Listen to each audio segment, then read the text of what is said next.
This game was fantastic. The Bucks falling to the Celtics 116-108, leaving the Eastern Conference semis tied at 2 games apiece. This series now moves back to Boston. Giannis scored a game-high 34 points, but only had 6 in the fourth quarter. Milwaukee getting outscored by 15 in the final period. Shannon, you continue to say that Giannis is the best player on the planet. So how much is he to blame for last night's loss? None, because you have to realize that, I mean, obviously they lost the game, and I don't really know what else Giannis can do. He's playing without a second-best player who's 3-time All-Star in Chris Middleton, and Holiday has been terrible. I mean, I wish I can say it in a nicer way, but True Holiday has been awful. He shot 7 of 20 in the first game. He was 5 of 22 last night. He was 11 of 30. So for the series, he's shooting 23 of 72. I don't know what percent that is. My math is not that good, but I can assure you that's bad. Because if he was shooting 23 or 46, that would be 50%. So, but he's missed 20 more shots than that. Actually, he's missed 26 more shots than that. So he's been bad, Skip. And Giannis, it's basically, this is a two-man. It's two-man. It's like Giannis go one-on-one, try to get to the rim. He either finishes at the rim or he tries to kick. Holiday goes one-on-one, tries to get to the rim or kicks. That's it. Everybody else is just standing around, and they're going to have to go. They're going to have to trust some of these other guys to make shots. You're going to have to trust Cottington. You're going to have to play Bobby. I don't know, all of a sudden, you don't want to play Bobby Portis. What the hell is that, for 15 minutes? I don't know. I mean, basically, Skip, I mean, Giannis, it is so hard, and this is why and I hate that it's happening, but in a way, I'm glad. Because you see how much energy it takes out of you to drive the basketball? Because that's Giannis's game. Giannis is drive the ball, lay it up, dunk it on you. It takes a lot out of a man. What you think is harder, running the ball 30 times a game or throwing the ball 30 times a game? Giannis is a running back because he's trying to get downhill, Skip. He's not getting any easy shots. He doesn't really have a mid-range. Yeah, he can make an occasional mid-range. He's been awful from the 3. If I'm not mistaken, he's 2 of 12 from the 3. So there's nothing coming easy to him like a Kevin Durant or like a DeRozan that has a mid-range game. So it is so hard, and he's breathing. It's taking so much out of him because they're doing a great job of setting up the wall, Skip. He shot over 50% in the regular season. He's down to around 43.5%, 44% in this series. They've done a great job of building the wall. And when he beats one, for the most part, they're smart looking to draw a charge. Or there's Al Horford. Robert Williams didn't play last night. Ty's got a little minute. But you got Tatum tugging at the ball. You got Jaylen Brown tugging at the ball. They've done a great job, Skip. What Phoenix didn't do of building the wall. That's a fact. Making Giannis exert a lot of effort. Mm-hmm. But with no Middleton, Skip, I can focus all my attention on Holiday. And we just saw the Brooklyn series. I don't care if you got the best player. You're not beating that team. And Skip, I want somebody to show me. Now, I'm going to need somebody to pull some tape. Al Horford's been in the league, 12, 14, 15 years. I need somebody to show me two games in which he's played in his career that was better than the games that he played last night and Saturday. I want to see those 2 games in which Al Horford, back-to-back, has played like that. Skip, he was sensational in the fourth quarter. Hell, in the fourth quarter, he was the best player on the court. And then Jason Tatum. How long did you think you were going to be able to hold him down? And Skip, you know he's a guy. Once he gets it going, he see 1 or 2 go in, now he's going to pull up from 25 on you. Now he's going to drive the ball. Skip, I knew it was over, but I think it was about 2 minutes. The dude was parallel to the floor. He throws it up and he goes, I said, well, that's it. I don't need to watch anymore. They're not losing this game. So Giannis can only do so much. Giannis is the best player on the court. But to me, without Middleton, the Celtics have the best team. And they were sensational. You got 2 guys gave you 30, and your backcourt gave you 36 between the two of them, Jaylen Brown and Marcus Smart. So for me, Skip, unless they get Grayson Allen comes along for a ride, Skip, Holiday, bruh, if you don't play better, you about to be on a holiday. Holiday about to be on a holiday if he doesn't play better than what he's played these first 3 games. I know they won 2 of it, but before. I know they won 2, Skip, but Holiday's been terrible. Good and terrible. You finished? Yes.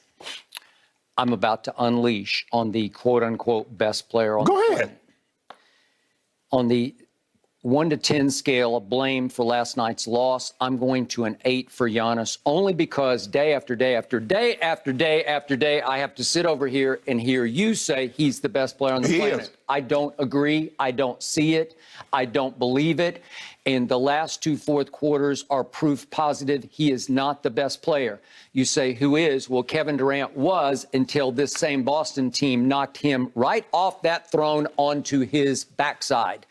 And I think that Joel Embiid has an opportunity tonight in Miami to make a statement. I am now back to being the best player on the planet. I think Embiid is better than Jokic, who just won back-to-back MVPs, and I definitely think he's better than Giannis because he strikes more fear than either of those guys. I disagree. He's got more cold-blooded killer in him than either of those two guys. So what happened last night? Why is he in large part to blame? Well, it all started with 10:56 left in the third quarter. If we could see what happened, Giannis dunked on Al Horford. I can't remember if he dunked on him. Or he dunked on him. Yeah, he dunked on him. If we could see this, and he stared and glared him down after the, he dunked on him, and then he gave him the mean mug, and Al immediately started shaking his head, yes, yes, yes, because a tech was immediately called for taunting. Hey, did you see what his wife tweeted? No. Al Horford's wife tweeted, say, that's where you messed up. She didn't say mess. She used the F word. Okay, well, that is true. I'm surprised she used the F word because Al is a very spiritual man, and I don't think he curses at all. I don't think so, but she said that's where you messed. That's where you effed up at. Well, I've seen that look before. Okay, well, I'm sure she has. I love that. Okay, but if we could see what Al said after the game about that flashpoint moment in this series, please.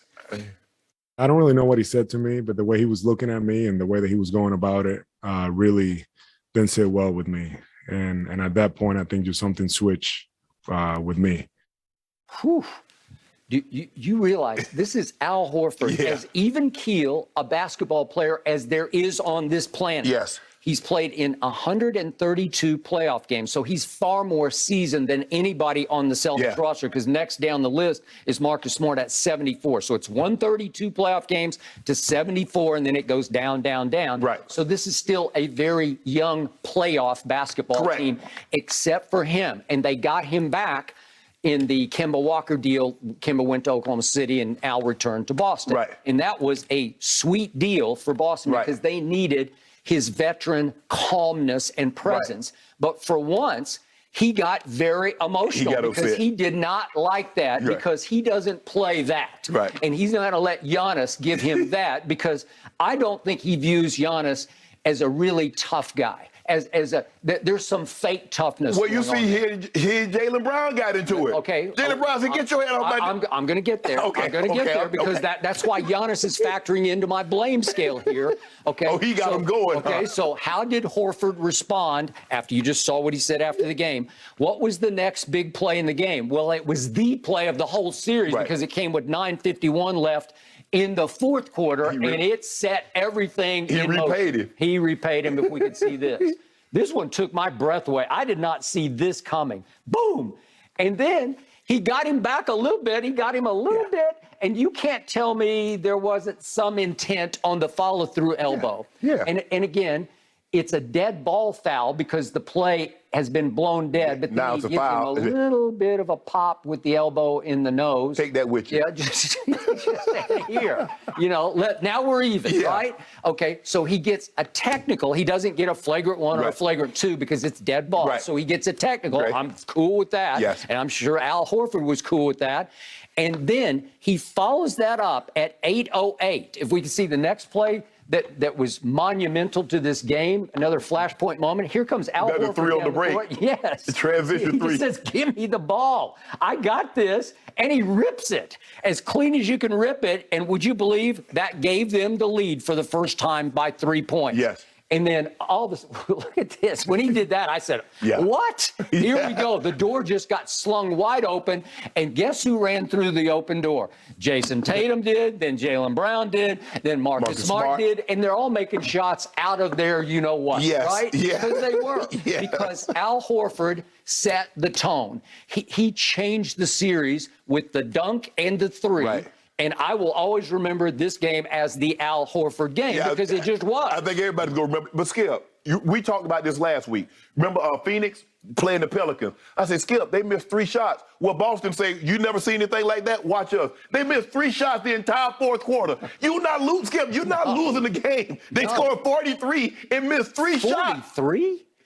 And it's not like Milwaukee is a slouch defensive team. They got 3 guys that will challenge you at the rim with Giannis, Lopez, and Portis. They got a tremendous on-ball defender in Holiday. I agree. And they went and got 43. Okay, I got you.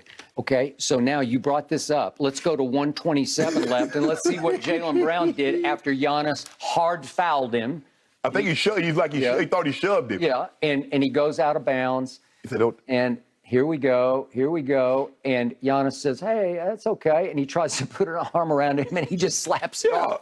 Don't do that to me. That's what my granddaddy do. Your dad grab a kid by the back of his neck and be squeezing. But get your hands off me. Get your hands off me. Right. And I love that because that shows you this Celtics team. I've told you again and again, Ime Udoka instilled a backbone in this team. They built different. Defensive toughness.